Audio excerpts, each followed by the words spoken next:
Hey, what's going on out there, everybody? It's the same Leggy here representing TeamJVS, here to give you guys a review, a series review so far. We will probably, after this, be doing episode for episode. Keaton 7 will be doing that, but I'm just giving you guys no review because I'm just coming back from Anime NYC. It was great. We've got a lot of coverage I want to talk to you guys about. Some of it's Gundam related, some of it's not.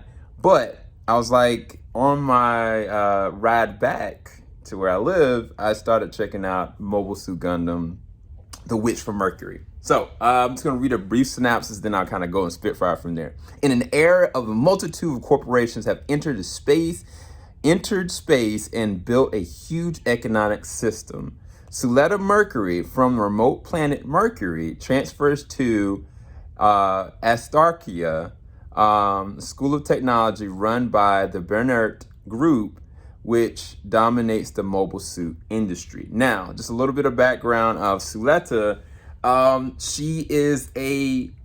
She's a cute, lovable, innocent person. She is kind of like the epitome of somebody coming from a very small town. Don't know a lot of people, but grew up, very strong, structured, and understood basic principle, what was right and what was wrong. But it's not about principle. It's not about, trying to overachieve over somebody else. It's like, no, I have a goal, but I want to get there and I want to help make sure everybody else gets there together. And, she has a very strong relationship with her mother, and that, motivates her to be what she is. Now, what we don't know, coming off the very first episode, is like, okay, she's transferring to this and she's entering this program as a pilot, but we don't know that what she pilots is something called a mobile suit Ariel. Now, Ariel, it very much so looks like a Gundam.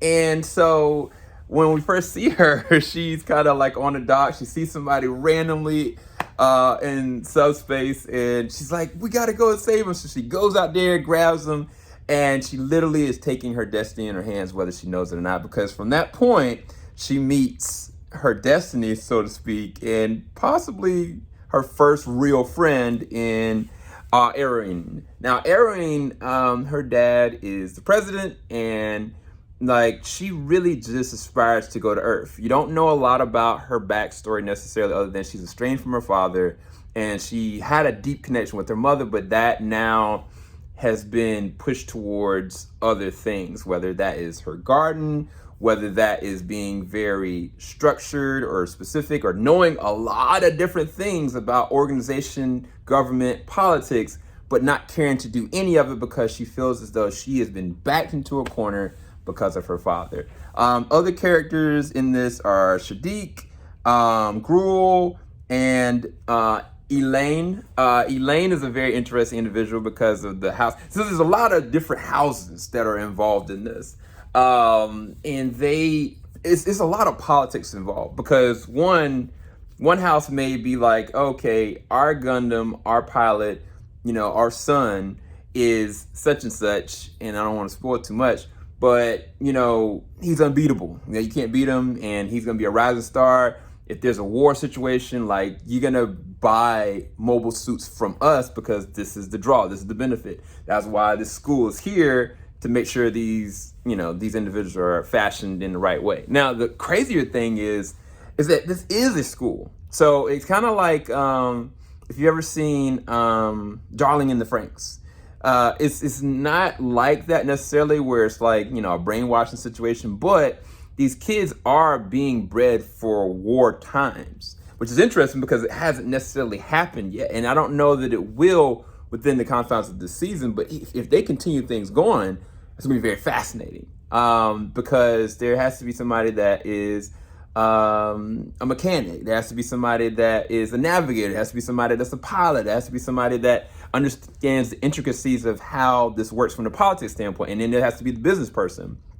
And as those characters start to unfold themselves, it gets very interesting, because then there's a dynamic that's happened between people that are what they call Earthians, or people from Earth, people that are from Mercury, and then people that are out there from space, Spacians, what they call them. And there's a little bit of racial bias going on. There's a lot of different things where there's a lot of dissension going on because of people's status, because of how they do things. And also they solve things through duels as in mobile suits fighting amongst themselves to say, okay, all right, I want to be the leader of this group and I think I should do it. I challenge you to this. But if I win, I get something else in return. And that's kind of how these duels work, to the point that, Suletta, when she meets Marine, she's engaged, she's got a fiance. And that was because of something that her dad orchestrated. It came from a duel. And off the first episode, it is so interesting. But the other thing about this anime, and if you love Gundam, I mean, the imagery, like 2D animation is great in this. Like the fights, they're so well detailed, they're so intricate. But I think the thing that's so different about this, and what I love about a really good Gundam story, is how the characters interweave within each other. Like there's a good story here. And part of it is because not all the story has been told up front. You're witnessing things kind of being revealed to the main characters as they're seeing them. Some stuff you're seeing from a distance, knowing like this is coming, but then other stuff you really just don't know, and you don't know the ramifications of it.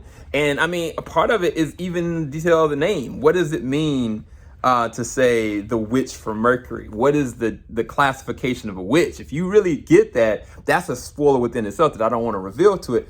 All I'm going to say is that Mobile Suit Gundam, The Witch from Mercury, is really freaking good. It's exciting. It's at times funny. And other times it is heartbreaking. And other times, like, you don't know where some of these battles are going to go. And it's also emotionally vulnerable, which that's not a commonplace thing for Mobile Suit Gundam. Like, I mean, Princess Relena, like, if you go back to Wing, like, had some vulnerable moments, but that wasn't like Hero being vulnerable. There may be times where, other characters or other pilots, like, kind of relented to each other. But these characters, all of them, they, at their core, do have emotional resonance. There is an emotional connection that they have with you, the viewer, and amongst themselves, whether it is outwardly spoken or whether it is through their actions or where their body language is pushing towards.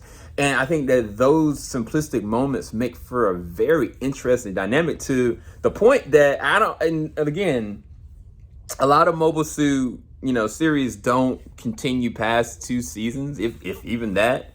But this is one, I don't want this to just end on 1 season. Like, I really want to see these characters build out, especially being as young as they are. And I don't know if I'm going to get that, but I hope it does happen. And we will go and check out each episode, and hopefully you're going to review from this point forward. At this point now, am all the way caught up. I've caught up to episode, I think, 7. The next episode that's coming out is going to be episode 8. It's called The Choice. So we'll see. I'm going to talk to a certain somebody and see if we can make that happen for you guys.